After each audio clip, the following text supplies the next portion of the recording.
बिस्मिल्लाहिर्रहमानिर्रहीम। अस्सलाम वालेकुम नाज़रीन, प्रोग्राम सिटी एट 10 में खुशामदीद। मैं हूँ आपकी मेज़बान अना यूसुफ। उम्मीद है आप सब लोग ठीक ठाक होंगे।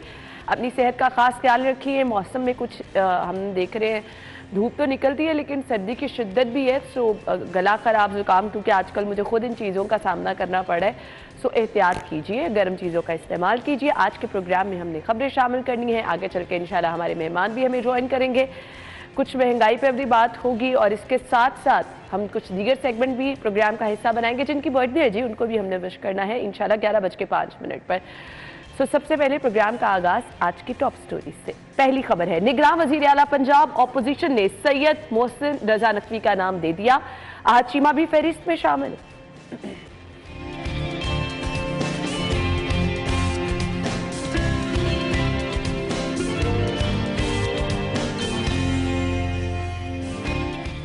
पीडीएम का पीटीआई को बड़ा झटका, 35 अरकान कौमी असम्बली के इस्तीफे मंजूर। वज़ीर आला चौधरी परवेज इलाही की फुर्तियां, दाता दरबार रीमॉडलिंग मंसूबे के PC1 मंजूरी के बगैर ही संगे बुनियाद रख दिया। और वज़ीर आला की तोड़फोड़ जारी, PIC का बोर्ड ऑफ मैनेजमेंट भी तहलील।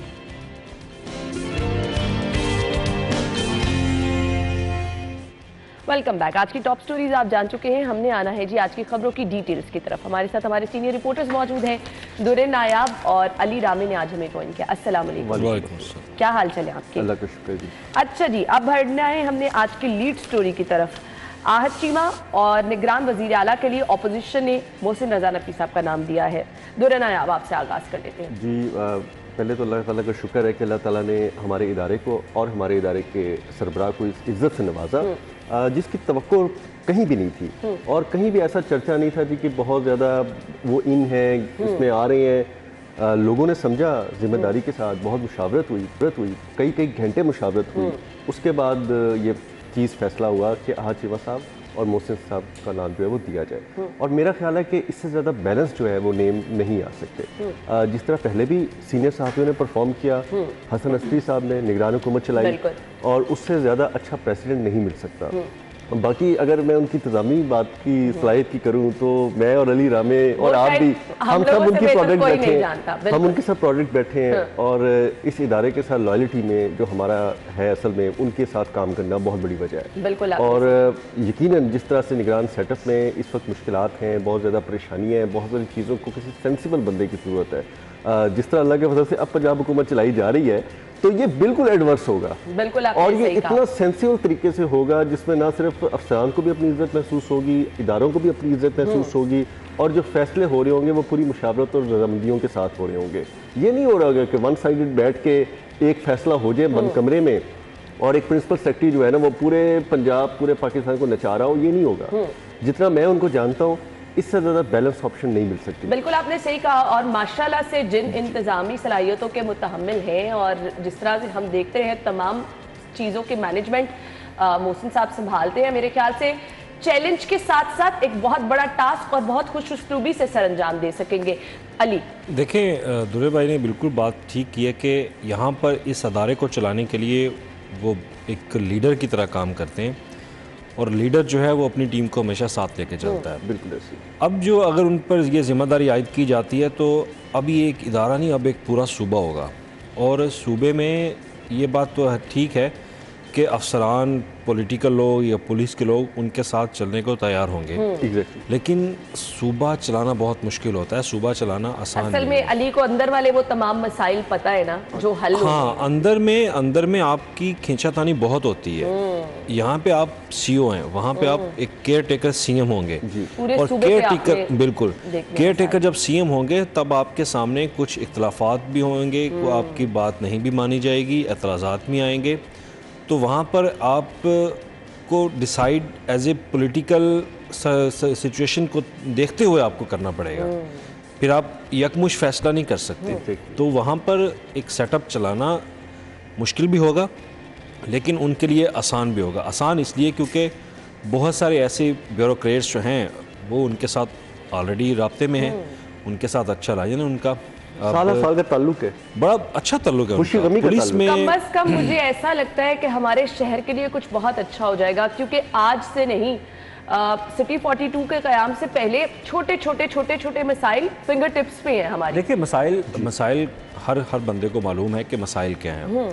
मसाइल का जो एक अदराक है वो उस वक्त होगा जब आपकी मशीनरी आपके साथ चलने को तैयार होगी। अब आपने वो लायामल तय करना है कि आपकी मशीनरी आपके साथ चले। उसके लिए आपको पॉलिसीज़ को देखना होगा, क्योंकि एक केयर टेकर सेटअप में आपके पास इतने इख्तियारात नहीं होते। आपके इख्तियारात बहुत महदूद होते हैं। आप कोई बड़ा प्रोजेक्ट नहीं लेके आ सकते, आप पॉलिसी मैटर्स के ऊपर कोई अप्रूवल नहीं दे सकते। आपने डे टू डे एक वर्क जो है वो आपने चलाना है, वो उसको आपने देखना है। तो ट्रांसफ़र पोस्टिंग एज़ यूजुअल आप कर सकते हैं। तो अख्तियारात जो हैं बहुत कम होते हैं, तो उन अख्तियारात महदूद अख्तियारात में आपने रहकर सूबे को चलाना है।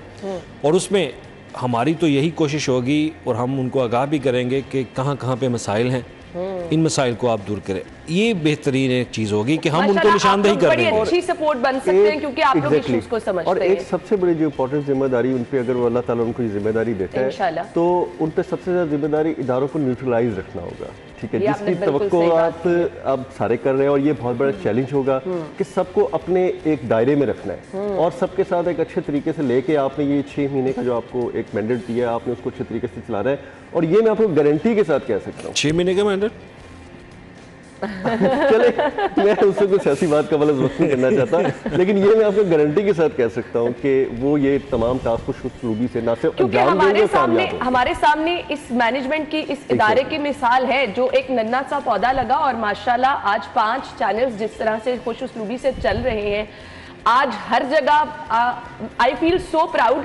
जब मैं किसी भी चैनल पे देखती हूँ तो मुझे सिटी 42 से ही गए हुए लोग नजर आते हैं। ड्रामे की बात में कंटिन्यू कर दें, फिर लोग ही कहेंगे कि नहीं जी हमें तो ये सीएम चाहिए। चलिए इसकी भी बात कर देखिए हमारा काम हम तो उनको आगाह करेंगे कि ये मसाइल हैं। अगर लाहौर की बात होगी तो लाहौर के मसाइल भी बताए जाएंगे, सूबे के दीगर अजला होंगे तो वहाँ पर भी पहली प्रायोरिटी उनको यही रखनी चाहिए। अगर उनका नाम आ जाता है तो हेल्थ के ऊपर उनको ज़्यादा तवज्जो देनी पड़ेगी। हेल्थ, क्योंकि मौजूदा जो वज़ीर आला पंजाब हैं उन्होंने तो सत्यानाश कर दिया पूरे सूबे के अंदर हेल्थ के सिस्टम को। जो हमारे पास एक महदूद वसाइल है, उन महदूद वसाइल में होते हुए हमने इंतज़ामी अमूर को बेहतर तरीके से चलाना है। आप पुलिस के सिस्टम को, आप ख़ास तौर पर हेल्थ के सिस्टम को और एजुकेशन के सिस्टम को अगर आप तवज्जो दे जाएँ तो ये बहुत बेहतर होगा। और साथ फिर आपके दीगर मामलात भी होते हैं कि आपने जो सफाई का एक काम होता है आपने उसको ऑपरेशनलाइज करवाना है, ख़ास तौर पर जो हाउसिंग से रिलेटेड मुख्तलिफ ऐसे प्रोजेक्ट्स हैं। और उनके लिए एक बड़ा टास्क ये भी होगा कि आप, क्योंकि जब भी केयर टेकर गवर्नमेंट आती है तो हमेशा जो डेवलपमेंट का बजट होता है ना वो उसकी स्पीड बहुत स्लो हो जाती है। मैं आपसे पूछने वाली थी क्या महदूद वसाइल में ही काम करना पड़ता है? देखिए जो महदूद वसाइल, आपके महदूद अख्तियारात होते हैं, वसाइल आपको देखने पड़ते हैं। आपको फाइनेंस डिवीज़न जो है, जो फाइनेंस डिपार्टमेंट, वो आपको ब्रीफिंग दे देता है कि ये हमारे अख्तियारात, आपके ये अख्तियारात हैं, ये हमारे पास वसाइल है, हमने ये काम हम कर सकते हैं। चैलेंज ये होगा ना कि अगर आप अच्छा परफॉर्म करना भी चाह रहे हैं तो आपके पास लिमिटेशन होती है, फिर आप किस तरह कर सकते हैं? देखिए केयर टेकर गवर्नमेंट होगी, वफाक नून लीग की हुकूमत है, ठीक है, सिंपल सी बात है। यहाँ पे पहले पीटीआई और काफ लीग की हुकूमत थी, तो वफाक में नून लीग की हुकूमत है, तो वो एक क्लैश था उनके अंदर। अब ये क्लैश नहीं रहेगा, ये क्लैश ख़त्म हो जाएगा। हमारे पास जो लाइबिलिटीज़ की हमारी रकम है, अगर कोशिश की जाए तो वो रकम हमें वफाक की तरफ से मिल जाए तो हमारा एक बजट जो है वो सरप्लस में जा सकता है, हम उसमें बेहतरीन परफॉर्म कर सकते हैं। तो हमारा जो डेवलपमेंट का सेक्टर है उस पर जो एक ऑलरेडी एक प्रोसेस चल रहा है ना, उसको रुक ना पाए। जिस तरह आप ये देखें ना, बेहंगम प्रोजेक्ट के रोज इफ्तिताह हो रहे हैं और एक अनप्लान्ड काम हो रहा है। हाई कोर्ट भी कह रहा है कि ये कौन सी प्लानिंग कर रहे हैं, अपना नाम और तख्ती लगवाने के लिए हो रहा है। मुझे खैर ब्रेक का कहा जा रहा है, हम ब्रेक के बाद जब वापस आएंगे तो इस तमाम काम को अंजाम तक पहुंचने में कितना टाइम लगेगा, इसकी तरफ हमने आना है, क्योंकि ये सियासी अदम इस्तेहकाम जो है ये बहुत सारे मसाइल को जन्म दे रहा है। हमने ब्रेक के बाद इस पे आना है, हमारे साथ ही रहिएगा।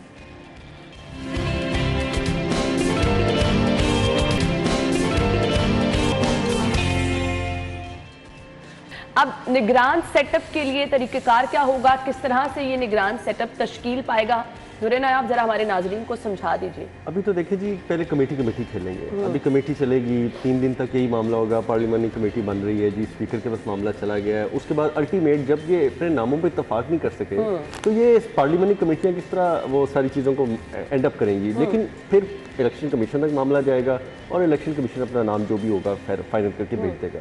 उसके बाद फौरी तौर पे हलफबर्दारी होनी है ताकि टाइम वेस्ट ना हो और जल्दी जल्दी काबीना की तश्कील का पूरा प्रोसेस हो।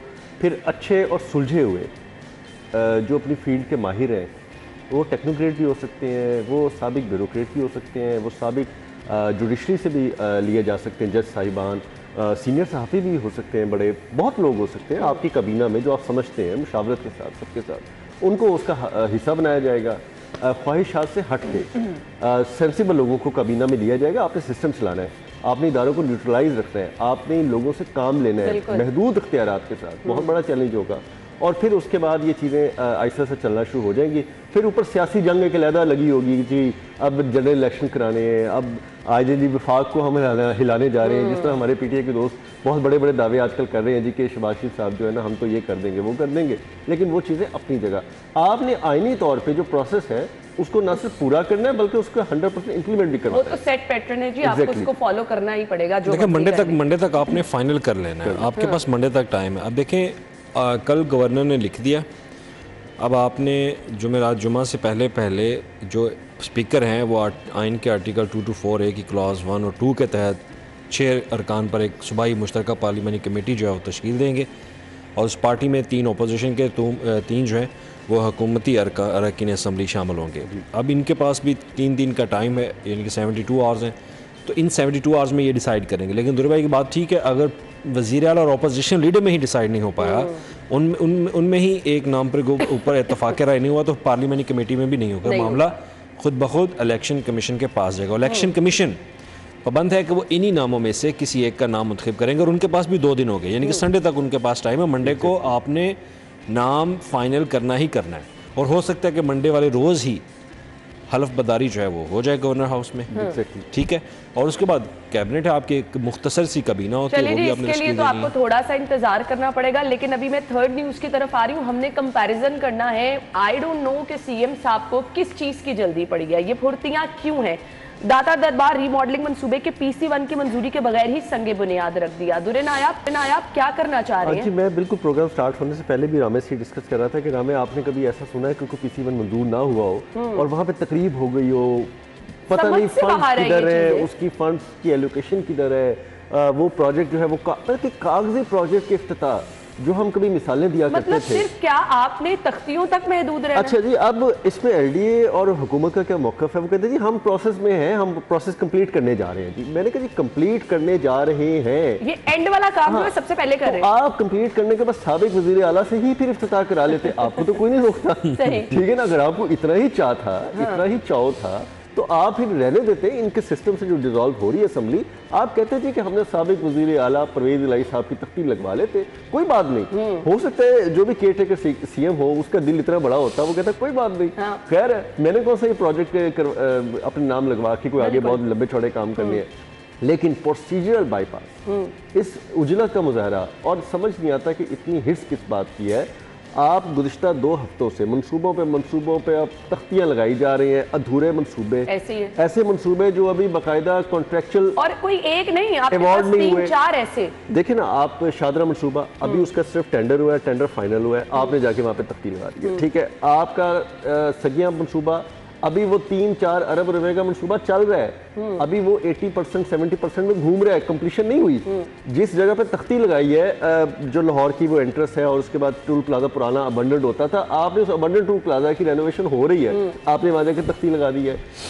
T जंक्शन गुलशन रावी का प्रोजेक्ट जो नया अभी अनाउंस हुआ है उसका टेंडर फाइनल अभी हुआ नहीं था, आपने वहाँ जाकर तख्ती लगा दी, संगे बुनियाद कर रख दिया जी।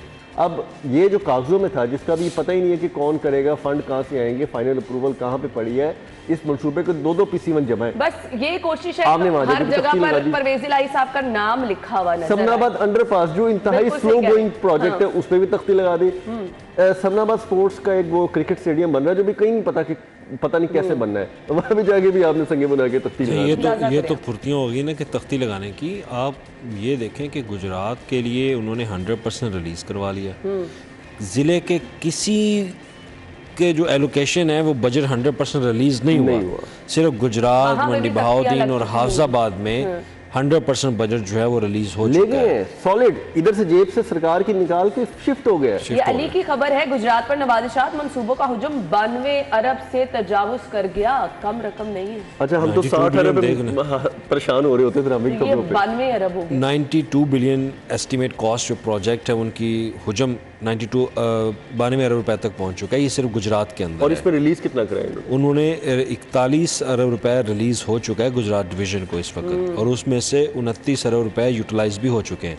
आप स्पीड चेक करें यूटिलाइजेशन की, सूबे के दीगर जिला को देख लें, सूबे के दीगर जिला को देख लें, वहाँ पर उनकी जो यूटिलाइजेशन है वो ऐसे नहीं होगी जो यहाँ पे गुजरात और मंडी बहाउद्दीन में और हाफजाबाद में है। और फिजिकल फंडिंग भी नहीं होगी। आपने 35 बिलियन दिया अपने दस्ते रास मोहम्मद खान भट्टी के जिला को, ठीक है आपने फंड दे दिए, आप तरक्की करें, लेकिन आप ये ना करें कि आप दीगर सूबों को जो है वो नजरअंदाज करें। बजट पे कट लगा दिया। जब आप लाहौर के ऊपर फंडिंग करते हैं, लाहौर का फंड देते हैं, तो हम तब भी कहते हैं कि आप एक अच्छा बेहतर सलूक करें कि आप दीगर जिला को भी फोकस करें। ठीक है, लाहौर एक बड़ा शहर है, अब उस बुजदार दौरे हुकूमत में और परवेज़ लाई के दौरे हुकूमत में लाहौर को वो तवज्जो नहीं दी गई जो मुस्लिम लीग नून ने तवज्जो दी थी। यहाँ पे यूटिलाइजेशन का ग्राफ बहुत बेहतर था, अब यूटिलाइजेशन बहुत कम है। ठीक है, आपने बजट रिवाइज करके कुछ मंसूबे जो हैं वो दोबारा एलोकेट किए, लेकिन जो पहले से जारी मंसूबे हैं वो कितने आपने मुकम्मल किए? आप लाहौर में जनरल हॉस्पिटल के 1000 बेड का आपने अरफा करीम के हक़ में बनाना था, वो तो आपने शुरू नहीं किया अभी तक। साथ ही उनका एक फ्लाईओवर बन रहा है, वो प्रोजेक्ट भी इल्तवा का शिकार है, पेंडिंग में आपका जा रहा है। तो लिहाजा आपने लाहौर को उस तरह से फोकस नहीं किया जो करना चाहिए। और जिस प्रोजेक्ट का मैं नाम ले रहा हूँ इसमें भी 4 अरब रुपए के फंड्स अभी पेंडिंग है। आप भी 4 अरब नहीं दे रहे लाहौर को यार, आप 4 अरब दे दें, आपके प्रोजेक्ट 100% कंप्लीट हो जाए। ये पूरा पिछली हुकूमत का जो है मनसूबा जो है वो जनाजा निकाल रहे हैं यहाँ पे। आप ब्रिज के साथ देखें तो गुलाब देवी के साथ बिल्कुल सही कहा आपने। आप दावे आप बड़े बड़े करते हैं, हमने लाहौर के लिए ये कर दिया, लाहौर के लिए ये कर दिया। आप तहरीरी तौर पर देखें, कागजों में देखें, कागजों में किया क्या आपने? तख्तियां तो लग गई है ना, आप काम नुमाइशी है, अपने सियासी तौर पर नुमाइशी कर रहे हैं, नुमाइशी करते हैं, आप कर रहे हैं। आर्टिफिशियल गवर्नेंस हो रही है जितनी मर्जी करा लें। और नून लीग की तनकीद की जाती थी कि हर जगह तख्तियां लगाई जा रही हैं और बस नून लीग ने कहा तनकीद की? मैं हैरान हूँ यही बात कि नून लीग ने तो इतना अच्छा टाइम गवाया कि वो पूछे भाई आप आर्टिफिशियल गवर्नेंस कर रहे हैं, ये क्या? अपोजिशन की तो बस बात ही छोड़ देना। अपोजिशन तो मेरा ख्याल है कि बेचारी पता नहीं किन मामलात बिल्कुल आपने सही कहा, पता नहीं किन मसरूफियात में है। खैर हमने एक ब्रेक लेनी है, ब्रेक के बाद जब वापस आएंगे तो आपको बताएंगे पीआईसी का क्या हाल हुआ है। हमारे साथ ही रहिएगा।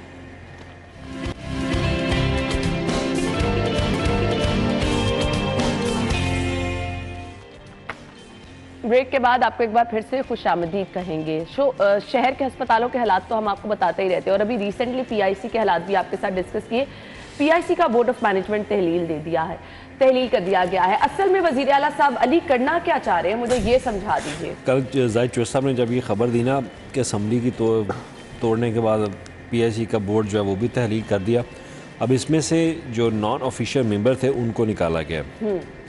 अब ये लगता यही कि किसी की बड़ी तगड़ी सिफारिश थी कि आप नॉन ऑफिशियल मेंबर्स को जो है वो पीआईसी के बोर्ड से निकाल दें। आप ये देखें, पहले ही आपने पीआईसी के अंदर लोगों को दिया क्या है, हॉस्पिटल्स के अंदर आपने दिया कि आपने पीकेएलआई के बोर्ड के साथ भी यही किया, वहाँ पे भी इंतज़ामी अमूर आपने फौरी तौर पर उनको तब्दील किया, मर्ज़ी के मुताबिक जो आपने नाम तफवीज़ किए वहाँ पे वो आपने वहाँ पे लगाए। तो ठीक है, आप ये भी कर दें, मान लिया, वक्त फर्जी तौर पर मान लिया, आपने सहूलियात क्या दी? मैं वही कह रही थी ना, क्या अली रामे को इस बात से गर्ज होगा कि इसमें बोर्ड कौन है, इसमें किसका नाम शामिल है? मुझे तो कोई गर्ज नहीं, मुझे वहाँ पे सहूलियात से गर्ज है। अद्वियात नहीं मिल रही, अद्वियात से गर्ज है कि अद्वियात मिले, इलाज मुआवजा हो वहाँ पे। तो रामे बहुत दूर की बात है, सीवरेज का पानी उनके वार्डों में निकल रहा होता है, बिजली उनकी जल जाती है, गटर उनके साफ नहीं हो रहे, वहाँ तो अब इलाज मुआवजे से तंग लोग हैं, उनको सांस लेना मुहाल हो गया। ऐसे ही है, बिल्कुल ऐसे ही है। तो हमारी बार बार ये डिमांड करते हैं ये लोग, पहले भी हम डिस्कस कर चुके हैं कि 400 अरब रुपए का बजट है हेल्थ के ऊपर, आखिर वो जाता कहाँ पे? और 400 का ज़्यादा से ज़्यादा हुजूम जो है वो, आपको तो पता है सारा बजट कहाँ जा रहा है? बजट ज़्यादा हमारा जाता है सैलरीज के ऊपर, सैलरीज के ऊपर एक्सपेंडिचर्स हमारे बहुत हो रहे हैं। IMF और वर्ल्ड बैंक बार बार आपको ये बात कह चुका है कि आप अपने करंट एक्सपेंडिचर्स को कंट्रोल करेंगे तो आप फाइनेंशियली तौर पर स्ट्रॉन्ग होंगे, अदरवाइज आपके पास कोई ऑप्शन नहीं है। वो शहाना लाइफस्टाइल लेकिन मुझे यही बात थी ना, मैं तो रमेश ये पूछना चाहता हूँ कि हेल्थ की इतनी हालात ख़राब है, मिनिस्ट्री बिल्कुल फारूक हुई पड़ी है, आपके ब्यूरोक्रेट्स काम करने को तैयार नहीं है, लेकिन जो फाइनेंशियली बेहतरी है वो उन अफसरान में, उन वुज़रा में, उन तमाम सियासी लोगों में बड़ी शानदार आ रही है। शानदार है। उनकी नई चीज़ें, नई गाड़ियाँ में देखता हूँ तो रोज़ कोई भी ऑफिसर अगर सेक्रेटेरिएट में आता है एडिशनल सेक्रेटरी से अबव, वो आती सबसे पहले अपना कमरा जो है वो रेनोवेट करवाता है, कुछ तुक बनता है। ऑस्टेरिटी मेजर्स में आपने हर चीज़ पर पाबंदी आयद कर रखी कि आप इस तरह के एक्स्ट्रा एक्सपेंडिचर नहीं करेंगे, लेकिन फिर फजूल खर्चियात जो वो करते 10-20 लाख रुपए खर्च करेंगे। खुदा का खौफ करो यार। हवे का हवा ही बिगड़ा हुआ है। सीएम साहब ने क्या कुछ नहीं कराया, कहीं सीएम हाउस की रेनोवेशन हो रही है। आप ये देखना कि ये कोई एक्सपेंडिचर्स हैं आपको करने की ज़रूरत है इसकी। आप जो आपके पास वसाइल हैं आप उनमें हेल्थ के ऊपर आप तवज्जो दे दो, आप एजुकेशन के ऊपर तवज्जो दे दो, आप अपने कमरे संवार रहे हैं। और इनकी नेचर चेक करें कि ये सोच रहे होते हैं जी कि वो पुराने मॉडल की गाड़ी है तो हमें तो नए मॉडल की गाड़ियाँ दें, जी फर्नीचर है ये पुराना हो चुका है, ये उठा के कहीं और रख लें, हमें नया फर्नीचर परचेज करा के दें, प्रोक्योर करवा दें, और वो भी वीआईपी किस्म का, ऐसे ब्रांडेड जो हम अपने घरों में अफोर्ड नहीं कर सकते, ऐसा महंगा ब्रांड का फर्नीचर ये अपने दफ्तरों में लगाते हैं। घरों की तज़ीनो आराइश करवाएंगे, हो रही है। आप एक्स्ट्रा एक्सपेंडिचर तो इन ब्यूरोक्रेट्स के हैं सर, पूल के उनके एक्सपेंडिचर, आप पेट्रोल की मद में इतने अखराजात कर रहे हैं। भाई आप गाड़ी का इस्तेमाल जो है जो एक कानून के मुताबिक है कि आप सुबह आपको घर से ले, रात को आपको घर पे ड्रॉप कर दे, गाड़ी वापस और बीच में मीटिंग हो तो आपको ले जाए। आपने 4-4 5-5 गाड़ियाँ रखी हुई हैं, को अंदाज़ा लगा लें आप इन लोगों का, तो फिर हमारे एक्स्ट्रा जो एक्सपेंसेस हैं, एक्सपेंडिचर्स हैं वो बढ़ेंगे। और इनके पास जो काम करने वाले मुलाजमीन हैं उनको मोटरसाइकिलें भी इन्होंने सरकारी खातों में लेके दी हैं, उनके फ्यूल के सरकारी खातों में वो सारा दिन मोटरसाइकिलें घुमाते फिर रहे होते हैं, कभी साथ ही कमीज लेने जा रहे हैं। अब ये सरकारी वसाइल का जो लोग इस्तेमाल कर रहे हैं और बेदरेग इस्तेमाल कर रहे हैं, इनके अपने पास भी किसी चीज की कमी नहीं है। उनके काम तो पूछे कि साहब की कमीज जो है ना वो माल लोड के फलाने टेलर के पास पड़ी है जी, मैं लेने जा रहा हूँ। फलाने जो साहब के जूते जो है ना वो लिबर्टी से बड़े अच्छे, वो एक अपना मोची है वो बड़े हैंडमेड बनवा रहे हैं जी, हम वो उठाने जा रहे हैं। साहिबा के कपड़े कई लॉन्ड्री हो रहे हैं बड़ी ज़बरदस्त किस्म की। अल्लाह ने इख्तियारात दिए हैं तो आप उन इख्तियारात को ठीक है अच्छे तरीके से निभाएं, लेकिन ये नहीं है कि आप अजाफी अखराजात करके आप मुल्क को डबो दें। अब यही लोग किसी भी सरकारी हॉस्पिटल में चले जाइए, यकीन माने आपकी आंखों में आंसू आ जाते हैं जिस तरह से वहाँ पर लोगों के हालात हैं, बिलक रहे होते हैं। और इन लोगों ने तो कभी जाके भी नहीं देखा होगा। मैं लंदन था, लंदन में मैंने कुछ ऑफिस जो हैं वो मैंने वहाँ पे विज़िट किए थे। अमेरिका में भी ख़ास तौर पर शिकागो मेयर कॉन्फ्रेंस थी, वहाँ अटेंड की। वहाँ पर जब ऑफिशियल्स मीटिंग होती है ना, कोई एक्स्ट्रा चीज़ नहीं, वहाँ पे सिर्फ चाय और सिंपल 2-3 बिस्किट होते हैं, चाय होती है। और हमारे यहाँ कोई मीटिंग आ जाए, यकीन करें वीआईपी खाने आते हैं यहाँ पे। आपने सीएम हाउस के खानों का बजट बताया ही था, देखें ना कितना बजट है वहाँ पे। जो एक बारो का मेयर है, बारो का मेयर एक अच्छा खासा उसके पास प्रोटोकॉल होता है, उसका बहुत बजट कम, उसके पास सिर्फ एक बंदा है नायब कासद जो उसको दिया हुआ है, बाकी किसी के पास कोई नायब कासद नहीं है, उसने खुद काम करना है, खुद आपको चाय पिलानी है। आप अफसरान के दफातर में जाके देखें, अगर तो उनके अपने मेहमान आ रहे हैं वो आपको बड़े ब्रांडेड किस्म के बर्गर, सैंडविचेस, बड़े ब्रांडेड किस्म के खाने प्लेटर्स बन के आ रहे हैं आपके सामने। वो कहाँ से आ रहे हैं? वो इन्हीं अफसरान के पास जो चाय पानी के लिए मामूली अखराजात होते हैं, एंटरटेनमेंट का बड़ा अच्छा खासा बजट है, उसको ये डबल ट्रिपल दफ़ा चार्ज करते हैं। उसको एक महीने में अगर आपको से 50,000 अलाउ है तो वो उसको एक महीने के अंदर 2-3 लाख पे ले जाते हैं, और अल्ले तल्ले इसी तरह के होते हैं। और आए रोज़ ये प्रैक्टिस हो रही है। ये ब्यूरोक्रेट्स जो सिविल सेक्रेटरीट में बैठे होते हैं, जिनके पास कोई बहुत ज़्यादा वसाइल नहीं होते, जब ये अथॉरिटीज़ में आते हैं, आप इनके हालात देखें। आप हमारे एक मेहरबान आजकल आए हुए हैं LDA में, पैस अफसर है और वो डायरेक्टर एडमिनिस्ट्रेशन है। आप अगर उनके सिर्फ अल्ले तल्ले देख लेना कि वो पिछले दिनों बाकू भी जा रहे थे सैर करने, पिछले दिनों तुर्की भी जा रहे थे, ये सिलसिला रुकने वाला नहीं है। खैर मुझे आयशा कह रही हैं जी हमने वाइंड अप करना है। थैंक यू सो मच, बहुत बहुत शुक्रिया। नाज़रीन ब्रेक और हेडलाइंस के बाद ज्वाइन करते हैं।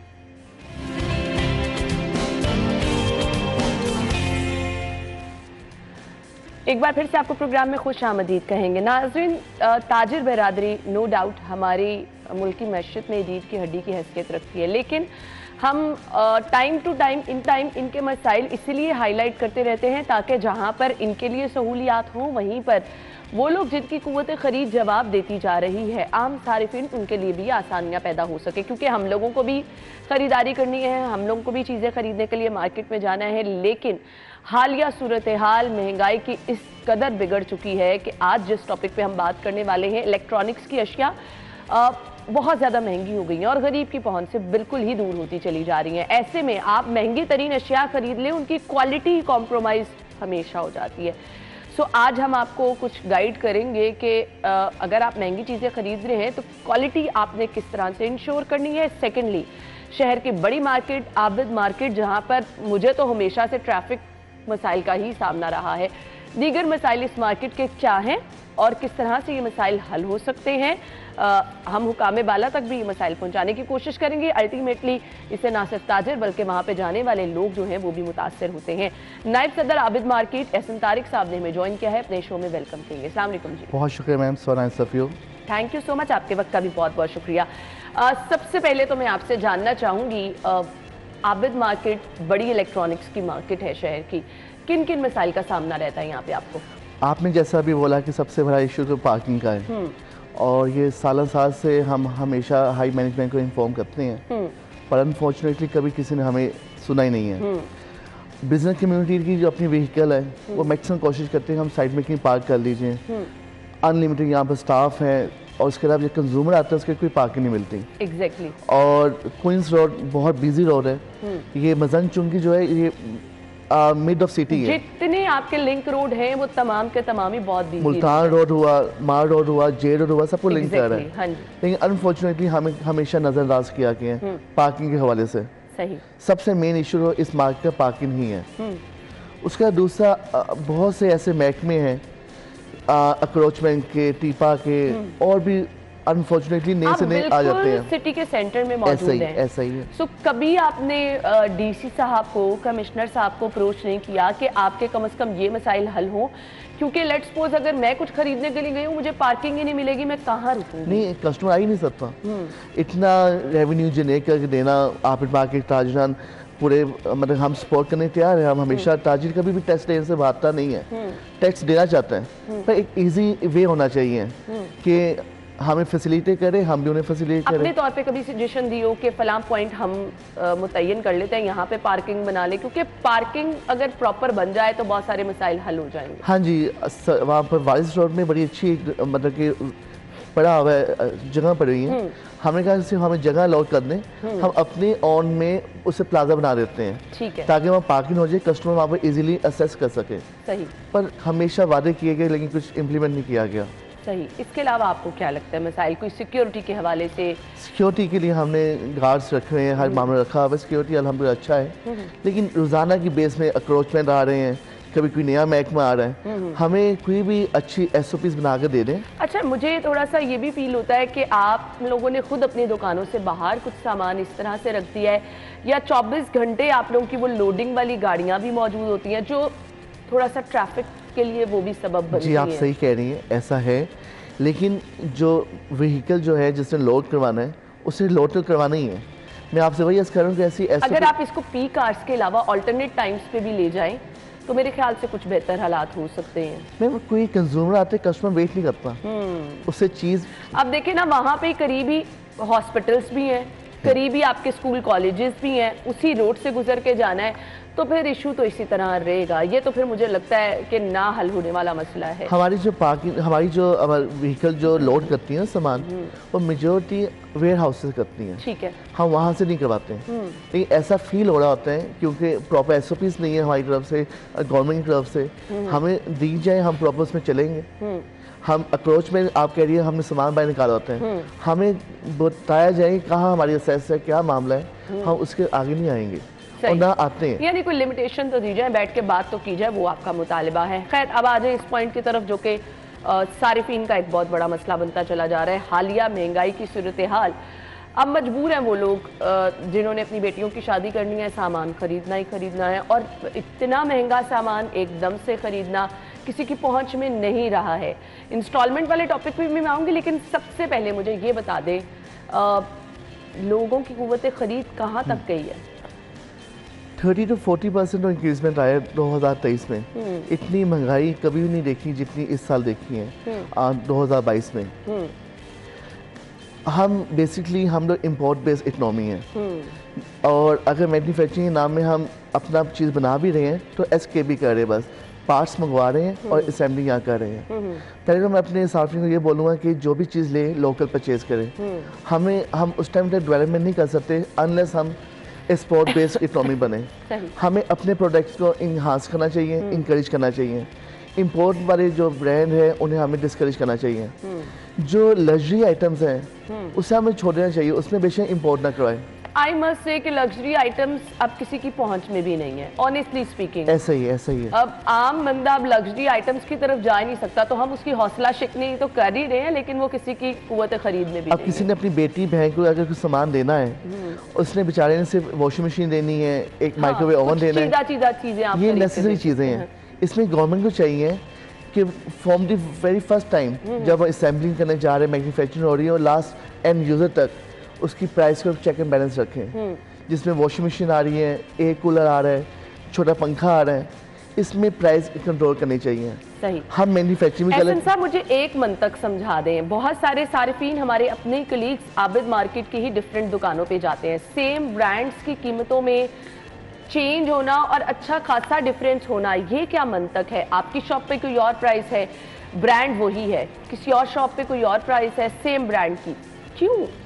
असल में मॉडल का थोड़ा सा वेरी करता है, कोई लेटेस्ट मॉडल एक पुराना मॉडल, और टेक्नोलॉजी इतनी चेंज नहीं होती। कस्टमर थोड़ा सा ये भी कहा जाता है लेटेस्ट मॉडल है, ये कौन सा गाड़ियों का मॉडल जो फौरन सारी चीज़ें चेंज हो गई, इफेक्ट ज़रा सा माइनर डिफरेंस आते हैं। कस्टमर ये सोचना चाहिए कि उसे जो जेब अच्छी लगती है वो चीज़ परचेज करे वो। सही। और प्राइस का डिफरेंस इतना एक खास मॉडल नहीं होता। जो इंपोर्ट की चीज़ें वो डे बाय डे चेंज हो रही है प्राइसेस। क्वालिटी इंश्योरेंस कैसी होती है? अब किसी ने अगर कोई LED खरीदनी है तो यकीन माने बहुत सारे लोग कहते हैं घर लेके जाएं, यहाँ से ख़राब हो गई और कोई चेंज भी नहीं उसको कर रहा। सो क्वालिटी पे कॉम्प्रोमाइज़ तो बिल्कुल नहीं। इतने पैसे लगा कर किस तरह से लोगों को पता चलेगा कि वो जो चीज़ खरीद रहे हैं कम से कम अच्छी है? ये इंश्योर किया जाए, जिस कंपनी का लिया जा रहा है उसमें एक फ़ोन कर लिया जाए ये उसी कंपनी का है। उसके अलावा पैकिंग प्रॉपर चेक की जाए, और हमने जो SOPs बनाए हुए हैं मार्केट में कि हम कोई ऐसी चीज़ ना बेचें। लेकिन फिर भी ब्लैक शिप्स को हर जगह होते हैं, कोई ना कोई मामला ख़राब हो जाता है, कुछ चीज़ें बेच कर बाय वापस आ जाती है, वो परचेज कर ली जाती हैं। जो कानूनी तौर में हमारी मार्केट में इनलीगल कहा जाता है, लेकिन लोग परचेज कर लेते हैं चंद बंदे, तो ऐसी चीज़ें नहीं लेनी चाहिए। सही सही। अब मुझे ये बता दीजिएगा कि अब ये तो हमने अपने सारिफीन को या देखने वाले नाजरीन को सजेस्ट कर दिया कि आपने किस तरह से गाइडलाइंस क्या हैं अगर आपने कोई चीज़ ख़रीदनी है। महंगाई बहुत ज़्यादा है, बहुत सारे सारिफीन जो हैं वो लीज़ पर चीज़ें लेते हैं और इतने सारे महीनों पर वो लीज़ जो है वो हो जाती है कि आप उस कीमत जो नहीं आ रही होती है, कुछ लोग उसके अकॉर्डिंग भी फिर पे करना शुरू करते हैं। सो ये सिलसिला किस तरह से कंट्रोल हो सकता है? प्राइस जो डे फर्स्ट से जो डिसाइड हो जाती हैं उससे तो इंक्रीजमेंट नहीं करना चाहिए। वो असूली तौर में और शरीय लिहाज से तो गलत चीज़ है वो। उसमें प्राइस अगर कोई भी इंक्रीज़ करता है वो इन्फॉर्म करना चाहिए हाई मैनेजमेंट को, जो भी यूनियन हो, वो प्राइस ऊपर ही दी जानी चाहिए। सही। और कहीं ना कहीं ये सहूलत भी है लोगों के लिए। आजकल इतनी वन टाइम पेमेंट नहीं हो सकती। बिल्कुल। तो ये किया जाए, प्रॉपर चेक एंड बैलेंस किया जाए कि कहाँ से बेस्ट प्राइस मिल रही है वो ली जाए। कुछ मुझे अब ये बता दें कि ताजिर जो कि आबिद मार्केट में काम कर रहे हैं, पार्किंग के अलावा कुछ दीगर मसाइल जिनका आपको सामना है, आप कुछ अपना मैसेज हुक्काम तक पहुंचाना चाहें कि ताजिरों के ये मसाइल हैं, इनको हल किया जाए? यही है कि पार्किंग का सबसे बड़ा इशू है हमारा। पार्किंग इशू के बाद ये जो बहुत से महकमे आ रहे हैं, डे बाई डे इंक्रीज़ हो रहे हैं और हमसे अच्छे से प्राइजेस टैक्स लेके जाते हैं, जो अननेसेसरी मुझे नहीं लगता कि हमारी गवर्नमेंट आला जहाँ पहुँचना चाहिए महकमे वहाँ पहुँचता होगा। ये चेक एंड बैलेंस रखना चाहिए हाइज मैनेजमेंट को कि कौन से लोग आ रहे हैं। बिल्कुल। सो ये वो मसाइल हैं जो कि आबिद मार्केट के ताजिरों को फेस करने पड़ते हैं, और पार्किंग का मसला जब तक प्रॉपर नहीं हल होगा तो ट्रैफिक मसाइल जिनका सामना रहता है वो तो एज इट इज़ रहेगा। सो बड़ा मुतालिबा ये है कि पार्किंग के लिए जगह प्रोवाइड की जाए, और जैसे कि एहसन साहब कह रहे हैं कि हम खुद वहाँ पर अपने ताई जो है उसको मैनेज कर लेंगे अगर जगह का तयन हो जाए।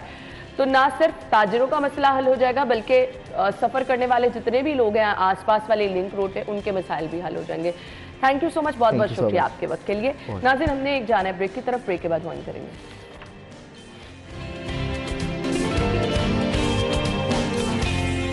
अयान को हैप्पी बर्थडे, और अयान के साथ साथ जिनके आज बर्थडे है उनमें जी नाम है अबू बकर जमील, सुहेल मलिक की आज बर्थडे है, तलहा शाहिद और खनसा फातिमा की बर्थडे है, मोहम्मद इब्राहिम, ऑगस्टिन, वक्कास भट्टी,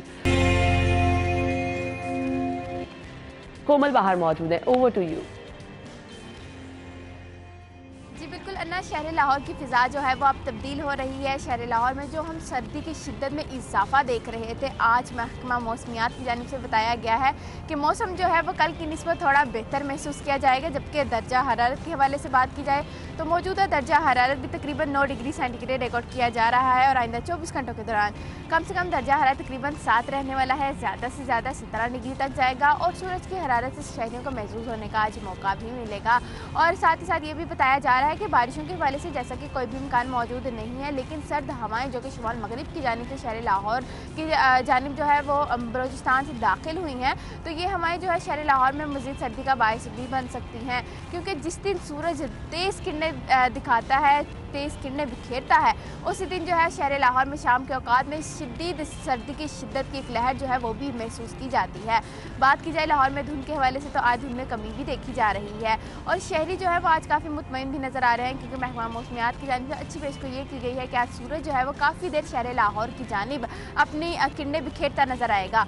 इसी के साथ साथ बात की जाए लाहौर में फ़िज़ाई आलूदगी के हवाले से, तो अना लाहौर में फ़िज़ाई आलूदगी के जो पंजे हैं हम देख रहे हैं कि रोज़ ब रोज़ मजबूत से मजबूत तर होते चले जा रहे हैं, लेकिन महकमा माहौलियात की जानिब से कोई भी कारकर्दगी अमल में नहीं लाई जा रही। आज भी लाहौर आलूदा तरीन शहरों की फहरिस्त में पहले नंबर पर देखा जा रहा है। फ़िज़ाई आलूदगी के एतबार से लाहौर 265 के साथ आज पहले नंबर पर रिकॉर्ड किया गया है। ठीक है, थैंक यू कोमल। हमारे साथ कोमल मौजूद थी, मौसम की सूरत हाल भी बताई और स्मॉग का क्या यहाँ पर हालात हैं वो भी बताया, और आई थिंक ये स्मॉग की सूरत हाल की वजह से अभी तक लोग गला खराब, ज़ुकाम का शिकार हो रहे हैं। सो वाहिद इसका हल बारिश ही है, बारिश होगी तो कुछ हालात बेहतर हो जाएंगे। हमने फ़िलहाल जाना है ब्रेक की तरफ, ब्रेक के बाद जब वापस आएंगे तो जिनकी आज बर्थडे है उनको भी विश करेंगे और कुछ दीगर सेगमेंट में शामिल करेंगे। Stay with us.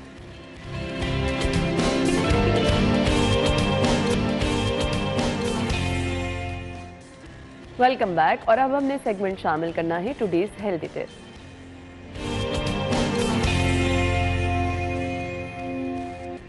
हमारे ट्रेनर जुहेब आज हमें ज्वाइन कर रहे हैं, आज की टिप आपके साथ शेयर करेंगे। Over to you Juhaib. Bukhari, I am internationally certified fitness trainer, और आज का हमारा जो टॉपिक है वो है आर्म्स का। बहुत हमें मैसेज आते हैं, लोग मेल्स करते हैं, फीडबैक में भी अक्सर प्रोग्राम से लिखा होता है कि यार आर्म्स का वर्कआउट बताएं, ख़ासतौर पे लेडीज़, कि यार बैक ऑफ द आर्म जो ट्राइसेप मसल्स को कहते हैं बड़ा लूजीनेस है, या बाइसेप बड़ा लूजीनेस है, वो क्या किया जाए, कैसा इसको स्ट्रॉन्ग किया जाए और इसकी एक्सरसाइज वगैरह बताई जाए। तो आज हम इसकी 3-4 एक्सरसाइज लेके आए हैं आपके पास, जो लोग घर पे हैं, जो नहीं जिम जा सकते हैं या जो जिम में है वो भी कर सकते हैं। तो इसकी एक्सरसाइज होगी, लेकिन हमेशा कितना पहले वार्म अप से स्टार्ट करेंगे। मार्च फॉर 10 सेकेंड्स हैं। 9, 8, 7, 6, 5, 4, 3, 2, 1, jumping jacks। 10, 9, 8, 7, 6, 5, 4, 3, 2 and 1। Okay, March again. अभी जो मैं एक्सरसाइज बता रहा हूँ उसके साथ आपने कोशिश करनी है प्रोटीन टेक भी अपना अच्छा रखें। अगर आप फैट्स और कार्ब्स की क्वांटिटी आपकी ज़्यादा होगी तो मसल में लूजीनेस रहेगी। अगर आप मसल को हार्ड करना चाह रहे हैं और थोड़ी शेपअप करना चाह रहे हैं बॉडी, तो आपके लिए ज़रूरी है कि प्रोटीन इंटेक आपका अच्छा हो। ओके, तो फर्स्ट एक्सरसाइज आर्म्स की जो मैं करवा रहा हूँ वो है हैमर कर। डंबल पकड़ेंगे स्ट्रेट और लिफ्ट करेंगे इसको अपवर्ड। अगर आपके घर में डंबल जाना तो ठीक है, गुड है। अगर आपके पास डंबल नहीं अवेलेबल तो आपने क्या करना है, पानी की बोतलें पकड़ लेनी है, जो कि हर घर में तकरीबन पड़ी हुई हैं। 1.5 से 2 लीटर की पानी की बोतल पकड़ें, उसके साथ 15 से 20 रैप्स करें इसके। 5, 4, 3, 2 and 1। ओके, थोड़ा सा रिलैक्स करेंगे आर्म्स को, फिर दोबारा स्टार्ट करेंगे जैसे रिकवरी फील हो। You can start again.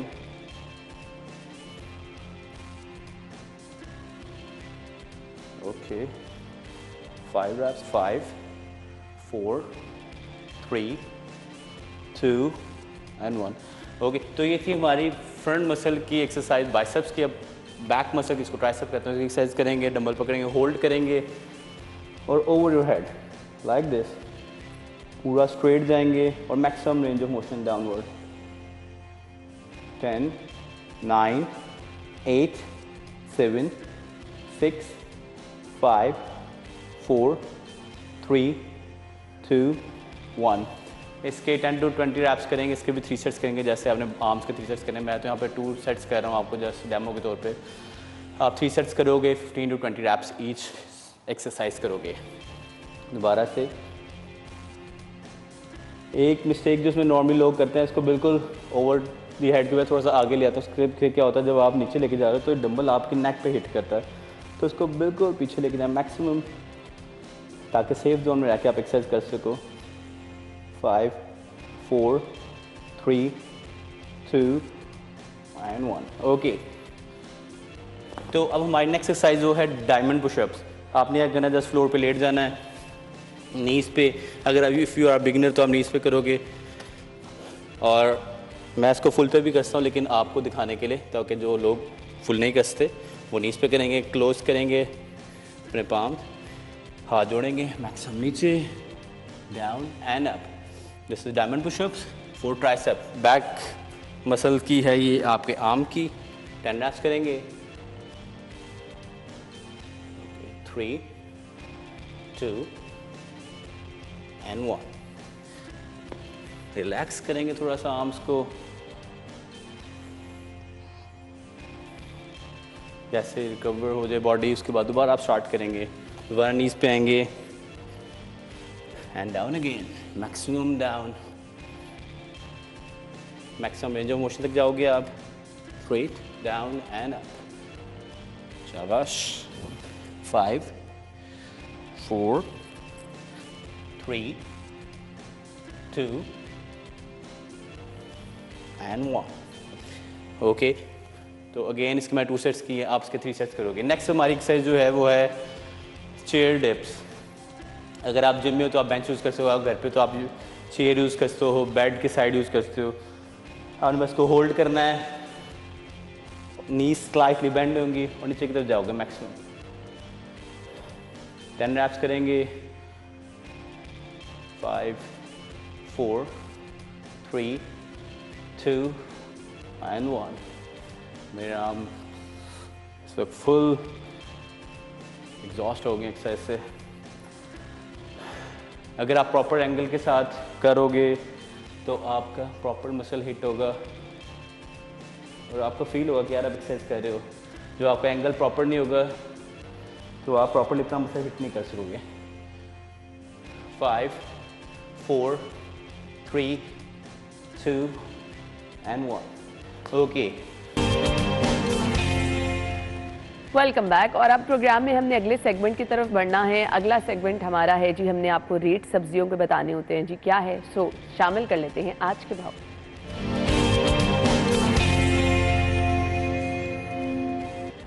Join किया हमें हसनैन ने, ओपन मार्केट में मौजूद है। आज की रेट लिस्ट शेयर करेंगे जी हसनैन। जी है ना, सब्जियों की कीमतों की अगर बात की जाए तो मामूली उतार चढ़ाव देखने में आया है। मुतअद्दिद जो सब्जियां हैं उनकी जो कीमतें हैं बाज़ार में थोड़ी ज़्यादा वसूल की जा रही हैं। चेक एंड बैलेंस नहीं देखा जा रहा सब्ज़ी मंडी में और ओपन मार्केट में। और अगर बात की जाए यहाँ पर जो सरकारी रेट लिस्टें जारी की जाती हैं उनमें और ओपन मार्केट में जो फ़रोख्त होने वाली सब्जियां हैं उनमें वाज़ेह तज़ाद देखने में आया है, जिस पर जो शहरी हैं वो शिकवा कना भी हैं और उनका ये कहना है कि जो प्राइस कंट्रोल कमेटियां या फिर मजिस्ट्रेट हैं वो चेक एंड बैलेंस रखने में मुकम्मल तौर पर नाकाम हो चुके हैं, जिसकी वजह से उनको जो सब्जियां हैं वो महंगे दामों ख़रीदना पड़ती हैं। एक नज़र डालते हैं सब्जियों के ऊपर। सबसे पहले बात करेंगे लहसुन चाइना की। जो लहसुन चाइना है 340 रुपये उसका सरकारी कीमत है। ओपन मार्केट में 320 से लेकर वो 350 रुपये फ़ी किलो का फ़रोख्त किया जा रहा है। अदरक चाइना की जो सरकारी कीमत है वो 400 रुपये फ़ी किलो है। ओपन मार्केट में 415-420 रुपये फ़ी किलो में वो फ़रोख्त की जा रही है। सब्ज़ मिर्च 135 रुपये सरकारी कीमत है। ओपन मार्केट में सब्ज़ मिर्च जो है वो 180 रुपये फ़ी किलो के हिसाब से फ़रोख्त की जा रही है। बंद गोभी जो है सरकारी कीमत जो है वो 20 रुपये है। ओपन मार्केट में वो 50 रुपए फी किलो में फ़रोख्त की जा रही है। 35 रुपए जो फूल गोभी है उसकी सरकारी कीमत है, ओपन मार्केट में 40 और 50 रुपए फी किलो में वो फ़रोख्त की जा रही है। इसी तरह जो आलू नया है जी कच्चे छिलके वाला 36 रुपए सरकारी कीमत है, ओपन मार्केट में वो 40 रुपए फी किलो में फ़रोख्त किया जा रहा है। प्याज जो है उसकी कीमत मुसलसल जो है वो मुस्तहकम जा रही है, कम नहीं हो रही। सरकारी कीमत 230 रुपए है, ओपन मार्केट में वो 220 से लेकर 250 रुपए फी किलो तक फ़रोख्त किया जा रहा है। टमाटर सरकारी कीमत 55 रुपए है, ओपन मार्केट में वो 65 रुपए फी किलो तक फ़रोख्त किया जा रहा है। बैंगन सरकारी कीमत 60 रुपए है, ओपन मार्केट में वो 80 रुपए फी किलो में फ़रोख्त किए जा रहे हैं। इसी तरह अगर शिमला मिर्च की बात की जाए तो 64 रुपए सरकारी कीमत है, ओपन मार्केट में जो शिमला मिर्च है वो 120 रुपए फी किलो तक फ़रोख्त की जा रही है। और गाजर चाइना जो है सरकारी रेट लिस्ट के मुताबिक उसकी 64 रुपए कीमत है, ओपन मार्केट में वो 120 रुपए फी किलो में फ़रोख्त की जा रही है। जो गाजर देसी है 40 रुपए सरकारी कीमत है और ओपन मार्केट में भी वो 40 रुपए किलो के हिसाब से फ़रोख्त की जा रही है। जी ठीक है, बहुत शुक्रिया हसनैन, आपने हमारे साथ आज की रेट लिस्ट शेयर की। अजवाइन के फ़वाइद क्या हैं आज हम आपको ये बताएंगे जी। बलगम को दूर करती है और इसके साथ साथ हार्ट पेशेंट्स के लिए बहुत ज़्यादा फ़ायदेमंद है जी। जो हार्ट पेशेंट्स हैं दिल को तक़वियत बख्शती है। फिर जिन लोगों को जोड़ों में दर्द रहता है आसाबी दर्द को भी दूर करती है। फिर जिगर के बेहतरी के लिए भी अजवाइन के बहुत सारे फ़वाइद हैं। नेक्स्ट, मैदे का दर्द जिनको रहता है उनको भी आराम मिलता है। अजवाइन को अगर आप पानी में बॉईल करके रख लेंगे, इसका इस्तेमाल करेंगे, वेट रिड्यूस करने में भी काम आता है। आपके दांतों की मजबूती और इसकी हिफाजत और इसकी नशोनुमा के लिए भी बहुत ज़्यादा मुफीद है। गले की सोजिश और जिन लोगों को गले में खराश की शिकायत रहती हैं ये उनके लिए भी बहुत ज़्यादा ज़बरदस्त है। ज़रूर आप इसका इस्तेमाल कीजिए, फीडबैक दीजिए। इंशाल्लाह इसी तरह से नेक्स्ट के फ़वाइद भी हम आपके साथ शेयर करते रहेंगे। आप अपनी सजेशन हम तक ज़रूर पहुंचाइएगा। जिनकी बर्थडे है वो अपने पिक्चर्स भेज दें, इंशाल्लाह कल प्रोग्राम का हिस्सा बनाएंगे। अपना बहुत सारा ख्याल रखिएगा। मुझे इजाज़त दीजिए, कल मुलाकात होगी। अल्लाह हाफ़िज़।